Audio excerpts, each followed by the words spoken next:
Buenos días. Nos acompaña Daniel Lacalle, economista español, doctor en Derecho, en Economía, profesor universitario, columnista y escritor.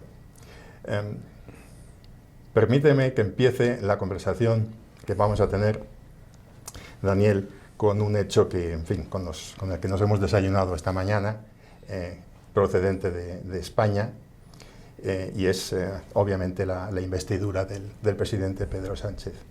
Quería preguntarte con respecto a la ley de investidura. Yo he leído que tú has dicho que la ley de investidura es incluso peor de lo que nos temíamos. Sí. ¿Nos puedes explicar esto un poco? Bueno, la ley de amnistía, que es lo que ha permitido la investidura de Pedro Sánchez, es esta ley que se ha acordado con los separatistas catalanes para darle, digamos, una amnistía total a los delincuentes que llevaron a cabo pues acciones tanto de terrorismo como de malversación de fondos, etc. ¿Por qué es mucho peor de lo que nos temíamos? Pensaba la gente en general que la ley de amnistía iba a ser digamos, una especie de salvoconducto que permitiese que Puigdemont, el líder de los separatistas catalanes de derechas, pues volviese a España y que afectaría a 2, 3, 4 personas. Sin embargo, lo que se ha acordado es una ley en la que se incluye a un término amplísimo que es completa y absolutamente debatible y por lo tanto aleatorio, que es a todas aquellas personas que fuesen consideradas como personas que han cometido un delito, el que sea, entre el año 2012 y el año 2023, con una amplitud de, digamos, interpretaciones tan grande que puede encontrar cualquier persona que les parezca bien, dependiendo de la aritmética política. Y por supuesto es mucho peor porque además es una ley que deslegitima completamente la acción del Estado durante la época de el asalto al ordenamiento constitucional. Y la Constitución, claro. Efectivamente. Entonces, deslegitima al Estado, deslegitima a las fuerzas y cuerpos de seguridad, pone completamente en duda cualquier tipo de seguridad jurídica y además genera una enorme incertidumbre, ya que supedita al Poder Judicial a ser secundario al poder político, es decir, acaba completamente con lo que es, bueno, pues la separación de poderes y los contrapesos que son esenciales en una democracia liberal. Daniel, ¿tú dirías que la ley de amnistía va a tener a corto y a medio plazo efectos perniciosos más en el ámbito político o económico? En los dos, porque cuando en el ámbito político, por supuesto, yo creo que eso es innegable, introduce la aleatoriedad política, la destrucción del Estado de Derecho, introduce completamente que el Poder Judicial tenga que pedir amparo ante el riesgo de que se pueda incluso generar una especie de, de tribunales políticos que juzguen a los jueces, ¿no? Cosas así. Desde el punto de vista político es muy importante y muy peligroso, pero desde el punto de vista económico también es muy importante porque, claro, introduce la inseguridad jurídica absoluta. Al introducir la inseguridad jurídica total, pues alguna persona puede pensar, bueno, pues esto solamente afecta a la amnistía, esto no tiene ningún impacto. No, porque claro, en el momento en el que se abre la puerta a que el poder político pueda acordar fuera del marco constitucional y fuera del marco jurídico cosas que pueden afectar a cualquier área, entonces está abierta literalmente pues la destrucción del Estado de Derecho, y el Estado de Derecho es clave para la seguridad jurídica y la seguridad jurídica es clave para la inversión. Daniel, sabemos, porque tú lo has expuesto así, que consideras las grandes debilidades de la economía española, pues el paro, que es muy grande, la cuestión de la productividad, las empresas que son demasiado pequeñas y el mal estado de las cuentas públicas. ¿Tú dirías que estos son debilidades intrínsecas de España o de los gobiernos socialistas de España? No, es claramente, o sea, no es de España. España no tiene peores empresarios, no tiene peores empresas, no tiene una situación, digamos, de debilidad estructural. Todo lo contrario, de hecho. Tiene toda una serie de ventajas, como es obviamente la conexión con Latinoamérica, estar en la Unión Europea, tener el idioma, las infraestructuras, tiene muchas cosas positivas. Todos esos factores vienen de trabas que vienen impuestas desde un poder político que, cuando gobierna el socialismo, lo que hace es introducir trabas al crecimiento empresarial, a la contratación, etcétera. Trabas muy importantes, no solamente trabas fiscales, sino trabas burocráticas, y que en los años en los que no gobierna el socialismo cuesta mucho deshacer.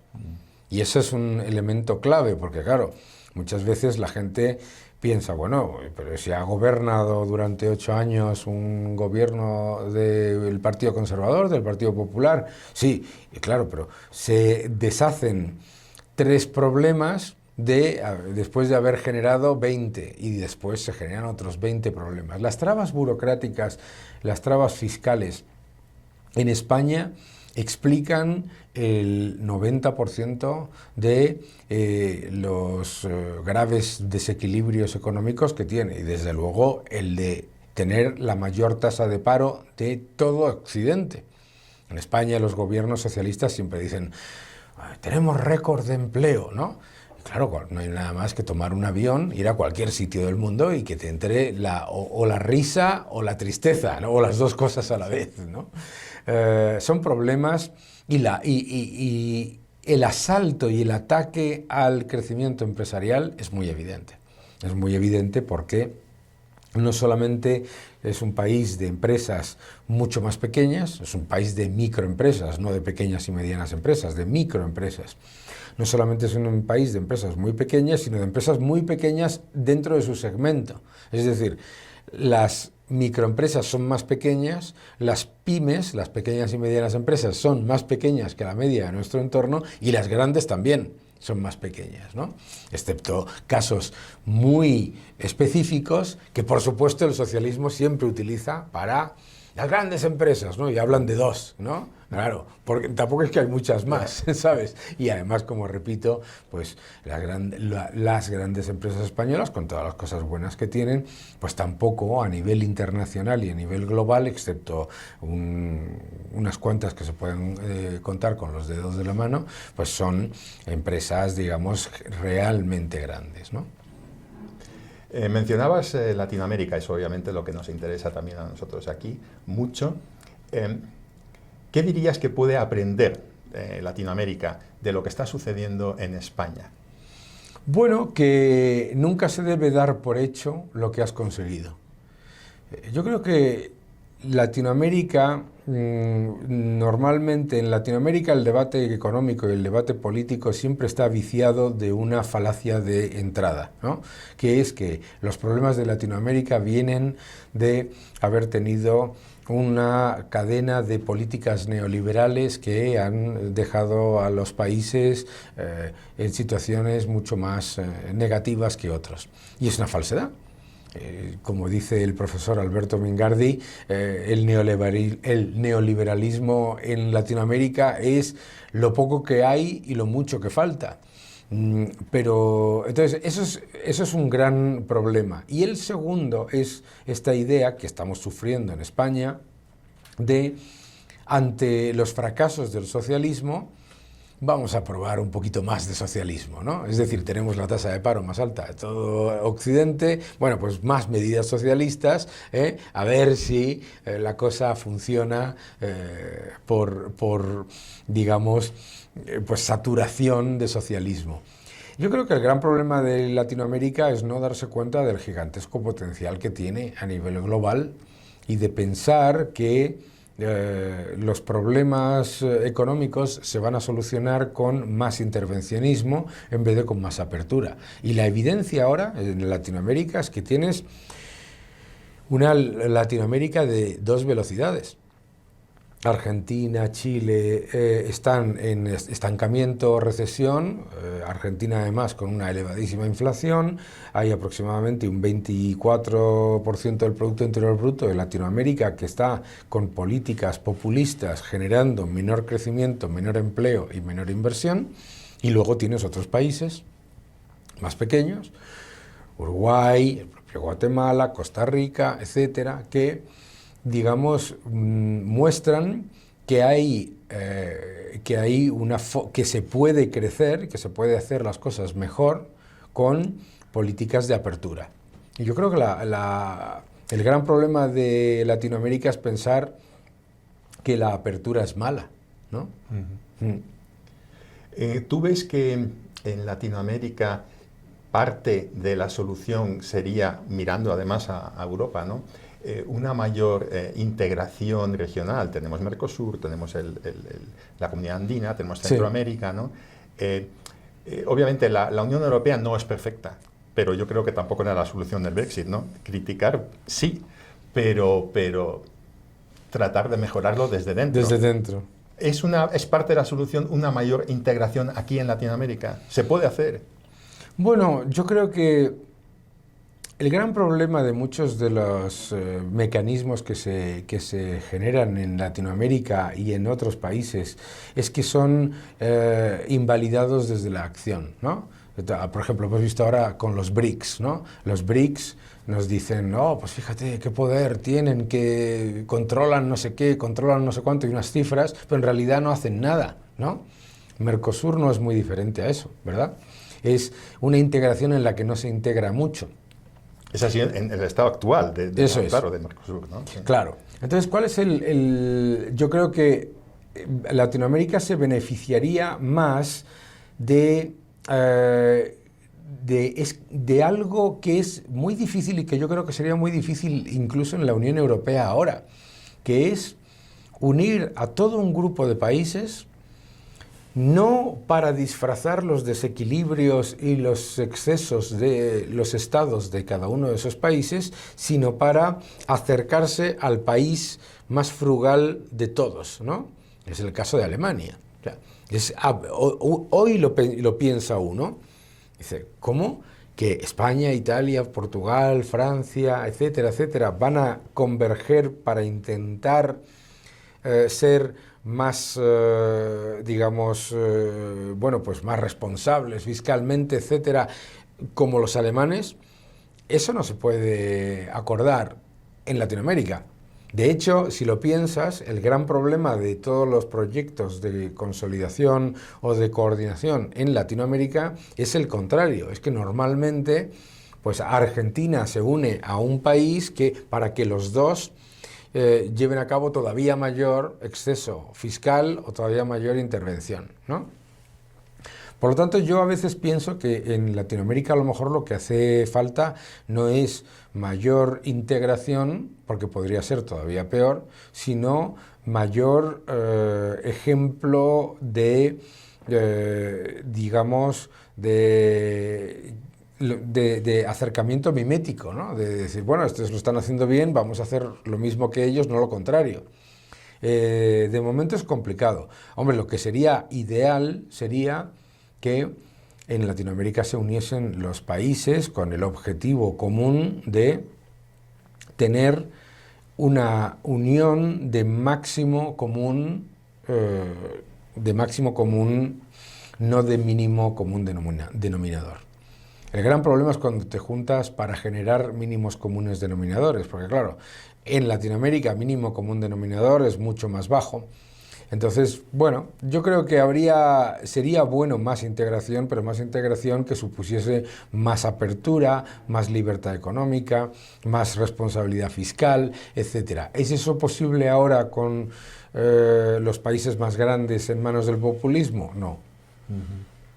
O sea, entonces, claro, como en Europa, empezar no con, integración política, sino con la integración de los mercados y económica. Claro, También, claro, en pero es que Latinoamérica. en Latinoamérica es curioso que países que son exportadores y que tienen un enorme potencial exportador todavía, tengan ese odio al comercio, ¿no? O sea, los aranceles, las trabas burocráticas y fiscales, cepos cambiarios, cepos fiscales. Por lo tanto, es complicado, pero desde luego sería mucho más lógico que se estableciesen relaciones bilaterales, más nivel de cooperación. Tratados de libre comercio. Tratados de libre comercio. El problema es que se generan tratados que no son de libre comercio, sino que son de limitación de muchas cosas, ¿no? Entonces yo creo que sí, se tenía... O sea, tratados de libre comercio bilaterales, más cooperación económica e inversora, etcétera, y más libertad económica. Si lo que le falta a Latinoamérica es libertad económica. Yo sé que tú los mensajes que das a la población y en especial a la juventud es pues que se equivoquen, claro, ¿no? Que sean valientes, que sean más responsables, que tengan cuidado con el estatismo para no convertirse en esclavos o en rehenes, ¿no? Esto vale tanto en Europa, que tiene una población muchísimo más envejecida que en Latinoamérica, que aquí lo que hay sobre todo son jóvenes, ¿no? Claro. ¿Ese mensaje varía? No, al contrario. Al contrario, yo creo que precisamente en Latinoamérica, precisamente por tener una población más joven y tener la oportunidad global que tiene ahora mismo, ese mensaje de equivocarse, de buscar, de equivocarse y aprender de ello, claro, de ser independientes, de crear tu propio negocio, tu propia oportunidad, etcétera, y de expandir tu paleta de colores en tu vida es absolutamente clave. Yo creo que eso precisamente uno de los grandes problemas de la Unión Europea es el envejecimiento de la población, ¿no? Es un problema muy importante, pero claro, con el capital humano que tiene Latinoamérica y una población joven, esas oportunidades de expandir horizontes, ¿no? De darte cuenta de que tienes el mundo por frontera y que tienes, bueno, pues todas las oportunidades que puedas querer encontrar y desarrollarlas para ser libre y para tener el mínimo, obviamente, si es posible, ninguna dependencia del Estado, ¿verdad? ¿Cómo ves la situación, la política, pero sobre todo la económica de Guatemala en el contexto de Latinoamérica y específicamente en el contexto centroamericano? ¿Cuáles son las ventajas de Guatemala? ¿Dónde hay que trabajar? Bueno, yo creo que hay muchas ventajas en Guatemala. La primera, yo diría, es Guatemala nunca es consciente de la atracción de inversión y de oportunidades que está recibiendo todo el tiempo, ¿no? Yo siempre que vengo, pues escucho nuevas ideas, nuevas personas que están buscando oportunidades para invertir aquí, etc. Guatemala tiene una situación monetaria y fiscal envidiable. Y esto se puede poner en peligro rápidamente. O sea, que esa es una gran ventaja que no se debe dar por hecha, ¿no? Pero hasta ahora esa estabilidad macroeconómica se ha venido dando, ¿no?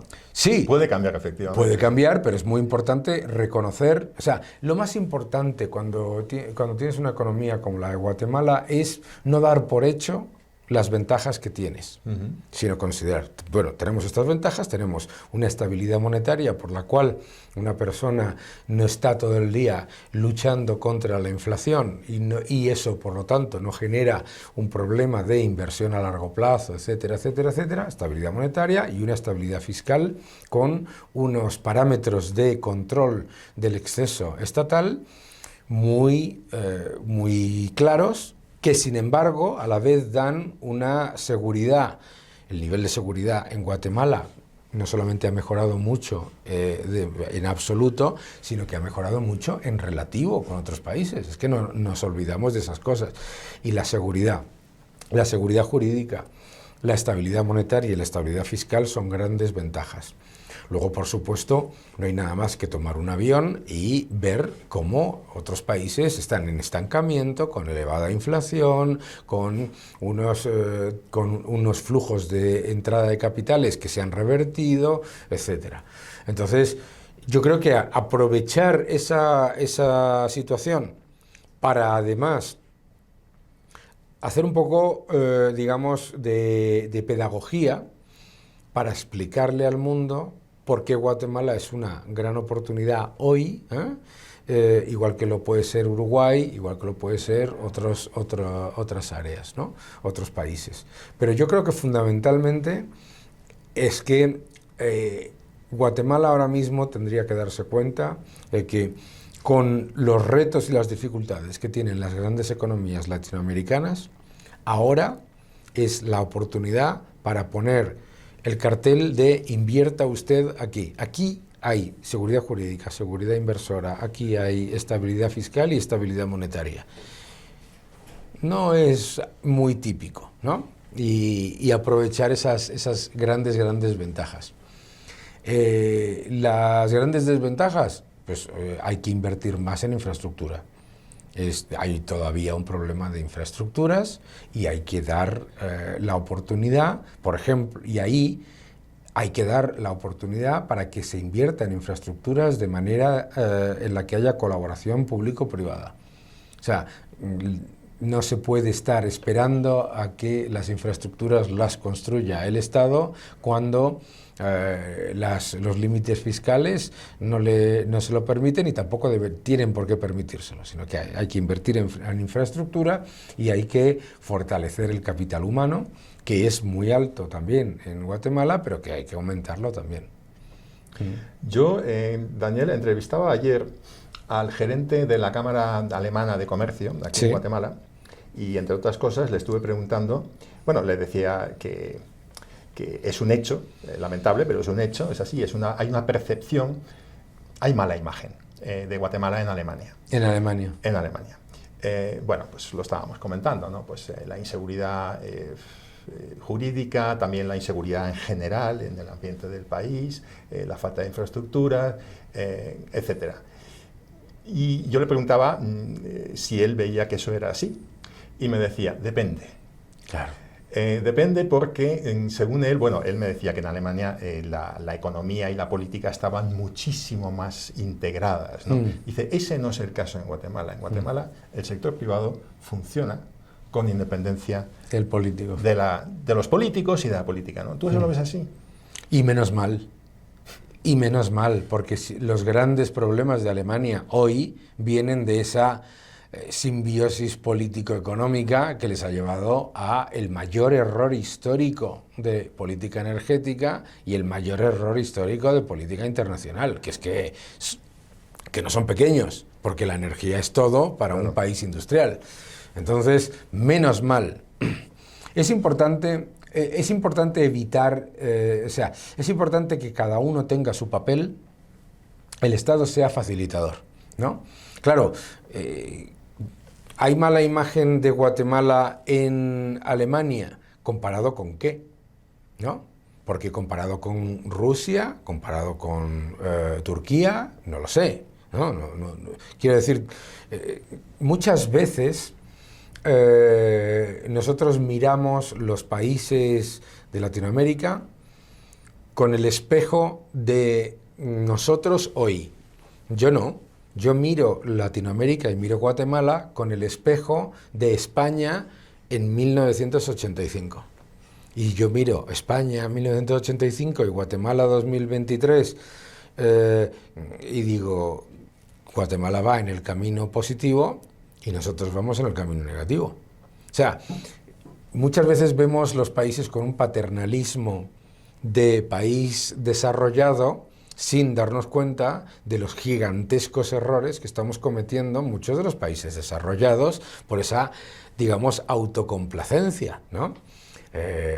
Alemania es un país maravilloso, que tiene una industria muy potente, que tiene muchísimas cosas, pero estoy convencido de que no dentro de 5 años, ni de 6, ni de 1, sino ya, está entera diciendo, hemos metido la pata cerrando todas las centrales nucleares cuando tenemos 54 reactores en la frontera. Claro, los franceses lo tienen todo. Claro, no, es decir, que lo que digo, bueno, vamos a mirar las cosas en su contexto. Y yo miro el contexto de Guatemala comparado con Nicaragua, lo miro tengo que mirar con muchos países de nuestro entorno, ¿no?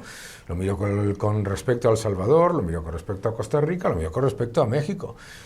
Y pienso, hombre, pues México, un país que debería estar creciendo por encima de la media, teniendo en cuenta que Estados Unidos está creciendo mucho, y resulta que México ha roto la correlación entre crecimiento de Estados Unidos y crecimiento de México. Y México continúa en estancamiento mientras Estados Unidos crece. O sea, está perdiendo, digamos, lo que se llama conexión con el crecimiento global. Y yo creo que en eso, pues, yo soy mucho más positivo con Guatemala que, por ejemplo, que con España, ¿no? Con todas las cosas positivas y negativas. ¿Que hay más inseguridad en Guatemala que en España? Por supuesto.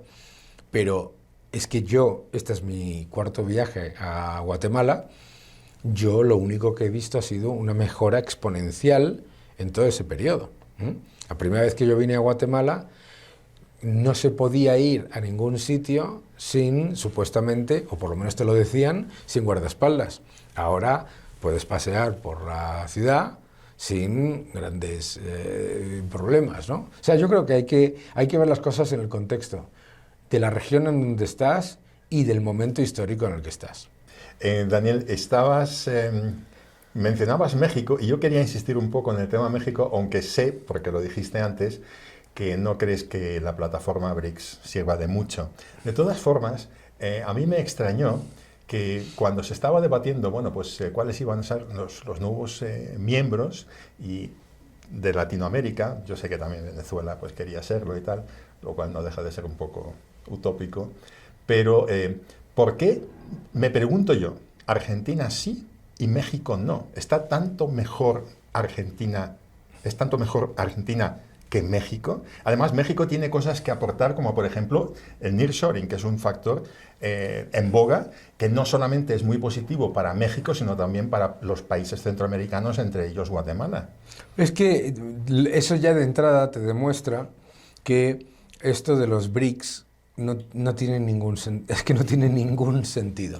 Porque son países que tienen objetivos completamente, no como diferentes, sino antagónicos. Claro. Antagónicos. Porque claro, nosotros podemos decir que Rusia y China tienen objetivos que pueden ser más o menos cercanos, pero la India, no. Entonces, ¿cuál es el principal problema? El principal problema es que los criterios de unión o de invitación son ideológicos y no son ni económicos ni comerciales. Y ya de entrada, con eso ya tienes un problema, ¿de acuerdo?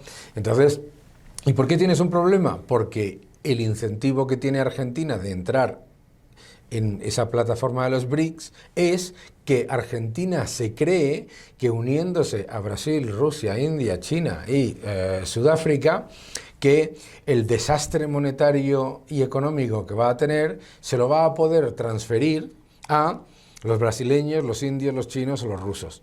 Y los chinos, yo acabo de volver de China, dicen, claro, no va a ocurrir eso. Yo te financio, te presto, pero no me pasas a mí tus desequilibrios fiscales y monetarios. Entonces, los BRICS es que no tienen ningún sentido. Primero, para empezar, no tienen ningún sentido, no es que no tenga ningún sentido, es que primero es un constructo que creó un banquero de inversiones que suena bonito, y como literalmente necesitaba, no sé si lo sabes, necesitaba una vocal, porque si no sonaba, ¿sabes? Le añadió la I, India, pero es que la India con Rusia y China no tiene nada que ver. Entonces, no pasa absolutamente nada. Al punto al que quiero llegar es que las uniones y las coordinaciones entre países tienen que ser uniones no para traspasarle a los demás los desequilibrios fiscales y monetarios tuyos, sino para solucionar tus problemas pareciéndote al mejor y entre todos cooperar y mejorar. Es decir, no debe ser un sistema de incentivos perversos para que yo le llamo los Beatles con 4 Ringos, con todo mi respeto a Ringo Starr, un gran batería. Lo que quiero decir es que no puedes buscar una unión en la que lo que estés es intentando que no cambie nada de lo malo que tiene tu economía y que te beneficies de lo bueno de las otras, porque entonces siempre van a empeorar todos. O sea, una unión entre países tiene que ser para mejorar todos y para ser todos más responsables, no para ser todos más irresponsables y empeorar todos. Quería también saber si es si es positiva para Latinoamérica la inversión china. Sabemos que, por ejemplo, Estados Unidos, claro, que está viendo que le comen el terreno aquí en Latinoamérica, pues dice no, porque los chinos no respetan las reglas, está la trampa de la deuda, del endeudamiento, etcétera, ¿no? ¿Qué piensas de...? Bueno, no es que, primero, la inversión de cualquier país es buena. También la China. Y también la China, por supuesto. La cuestión es si el país se cree la mentira de, bueno, es que yo voy a endeudarme con China pensando que los chinos son tontos o irresponsables. Ni son tontos ni son irresponsables. Las exigencias en cuanto a repago, en cuanto a condiciones, en cuanto a todo, son no igual, sino mucho más exigentes y más onerosas que las del Fondo Monetario Internacional o las de Estados Unidos, pero de otra manera. Y claro, pero lo que pasa es que hay muchos países o muchos gobernantes populistas de algunos países que se creen que China invierte como si fuera una donación. Y China no invierte no como donación. China invierte, te presta, si no le pagas, le das materias primas, le das infraestructuras, le das poder, le das etcétera. Claro, y por lo tanto, cuando se intenta vender que China es una vía de escape a ese horror aparente del Fondo Monetario Internacional, del Banco Mundial, de Estados Unidos, etcétera, etcétera, no, es exactamente o más oneroso y mucho más, y desde luego muchísimo más exigente en control y en reglas propias. Porque claro, si tú entras en un acuerdo comercial y de préstamo con Estados Unidos y tienes una divergencia, hay una cosa que se llama arbitrajes internacionales.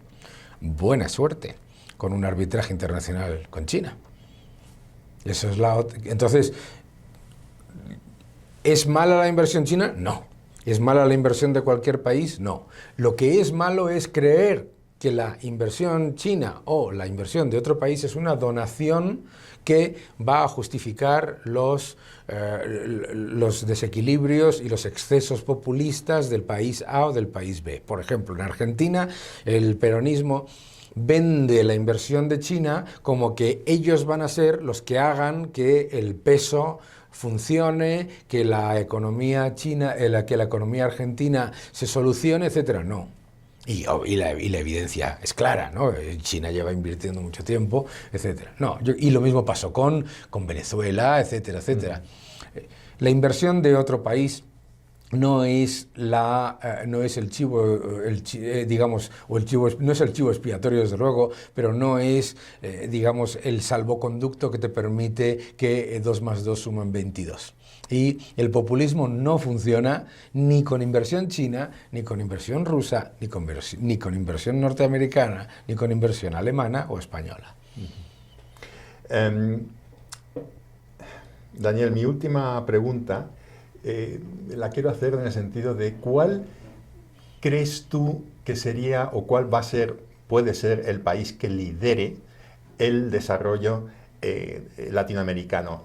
Puede ser Brasil por las dimensiones, o Chile porque tradicionalmente han estado muy bien, aunque ahora con el gobierno pues no van tan bien, ¿no? ¿Cuál puede ser ese país? Pues desafortunadamente ni Brasil, ni Argentina, ni México pueden serlo por toda la cantidad de problemas en los que se han metido en los últimos 20 años. Por lo tanto, no va a ser un país, va a ser el grupo de países que se descuelgue del populismo empobrecedor. Es decir, yo creo que es que Latinoamérica ya no es un continente, ya son dos continentes. Y hay una serie de países que pueden parecer más pequeños, menos relevantes o lo que sea, porque no son tan grandes, pero que son mucho más dinámicos, no caen en esos errores, etcétera, etcétera. Yo creo que es así de triste. Esa doble vía está abriéndose cada vez más. Probablemente no sea un país. Desde luego, Brasil no lo va a ser, porque tiene todos los errores del petroestado y todos los errores del populismo que no se solucionaron cuando ha habido un cambio de gobierno, etcétera, que también era bastante populista. Y tampoco lo va a ser Argentina y tampoco lo va a ser México. Entonces, probablemente vamos a tener que buscar pues, países más pequeños, pero mucho más dinámicos y que literalmente son, pues como ocurre también un poco en otros continentes, ¿no? Miramos Asia y decimos, bueno, pues ahora que China parece que está en poco crecimiento y todo, bueno, pues hay países pequeños, mucho más dinámicos, que están haciéndolo muchísimo mejor que Japón y que China. O por ejemplo Vietnam ahora, ¿no? Vietnam o Corea del Sur, claramente, ¿no? Entonces sí, bueno, pues no vas a contar con Japón, no vas a contar con China, pero tampoco pasa nada en ese sentido. O sea, son países que ya digamos que ya no tienen ese potencial. Es que lo que nos estamos dando cuenta muchas veces es que ser más pequeño es más bueno. Muchas veces pensamos, no, si fuéramos más grandes tendríamos más poder. No necesariamente. Pues igual eso es bueno para el futuro de Guatemala. Seguro, yo estoy seguro. Que forme parte de ese grupo de países que lideren el desarrollo. Muchísimas gracias por esta conversación. Todo un placer, mil gracias, Marcos.